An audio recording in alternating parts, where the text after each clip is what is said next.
নমস্কার বন্ধুরা, tasty food কিচেনে তোমাদের স্বাগত। আজকে আমি টেস্টি ফুড কিচেনে করব আর মাছের ঝাল।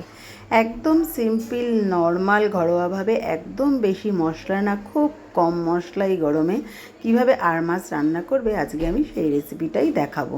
প্রথমে মাছগুলো খুব ভালো করে ধুয়ে নুন হলুদ মাখিয়ে নিয়েছি।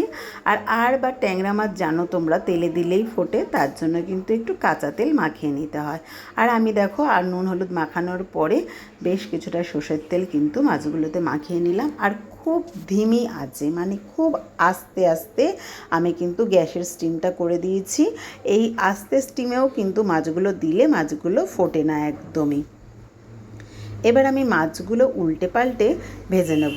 আর খুব কড়া কিন্তু ভাজবো না, একদমই কিন্তু হালকাই ভাজবো। যেহেতু জ্যান্ত আর মাছ ছিল, তো আর মাছটাকে পাতলা ঝোল করব গরমে, তার জন্য কিন্তু মাছটাকে আমি খুব একটা বেশি কড়া করে ভাজবো না।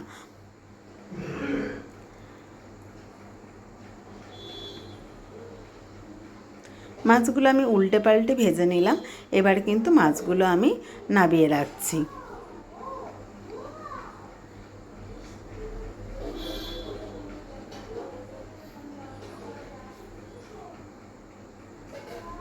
ওই মাছ ভাজার তেলের মধ্যেই আমি একটা তেজপাতা, একটা শুকনো লঙ্কা আর একটু সাদা জিরে ফোড়ন দিয়ে দিলাম। ফোড়নটা খুব ভালো করে হয়ে গেলে এর মধ্যে আমি একটা বড় সাইজের পেঁয়াজ কুচি কুচি করে দিয়েছি। আর পেঁয়াজটা কিন্তু আমি ভালো করে একটু ভেজে নেব। এখানে তোমরা পেঁয়াজ ছাড়াও করতে পারো, পেঁয়াজ ছাড়া করলেও কিন্তু এই মাছটা খুব ভালো লাগে। আজকে আমি একটু পেঁয়াজ দিয়েছি।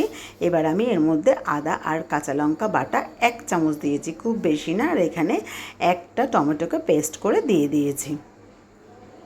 দিয়ে বেশ একটু নাড়াচাড়া করে নেওয়ার পর এবার আমি এখানে স্বাদ মতো লবণ দিয়ে দিলাম, পরিমাণ মতো হলুদ দিয়ে দিলাম, আর কালারের জন্য একটু কাশ্মীরি লঙ্কার গুঁড়ো দিয়েছি। এবার আমি মশলাটাকে বেশ ভালো করে একটু 5-7 মিনিট কষিয়ে নেব।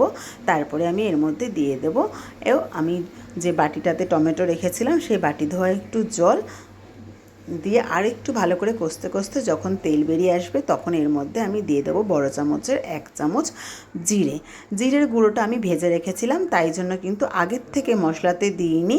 আমি কিন্তু এখন একটুখানি, যেহেতু জিরেটা আমি ভেজে গুঁড়ো করেছি আর এই ভাজা মশলাটা দিলে খুব ভালো সেন্ট হয়, তার জন্য কিন্তু আমি জিরের গুঁড়োটা পরে দিয়েছি একটু, যাতে সেন্টটাও থাকে তার জন্য। এবার আমার মশলাটা কষানো হয়ে গেলে তারপর আমি এর মধ্যে পরিমাণ মতো জল দিয়ে দিলাম।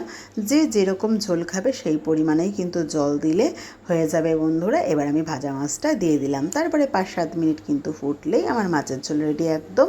আর বন্ধুরা, আমার এই রেসিপিটা তোমাদের ভালো লাগলে অতি অবশ্যই লাইক কমেন্ট করে দিও আর একটু বেশি করে শেয়ার করে দিও।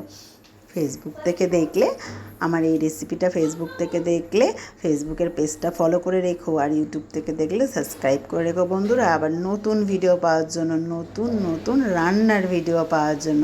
তো চলো বন্ধুরা, খুব ভালো থেকো তোমরা। টাটা, আবার তোমাদের সাথে দেখা হবে অন্য নতুন ভিডিওতে।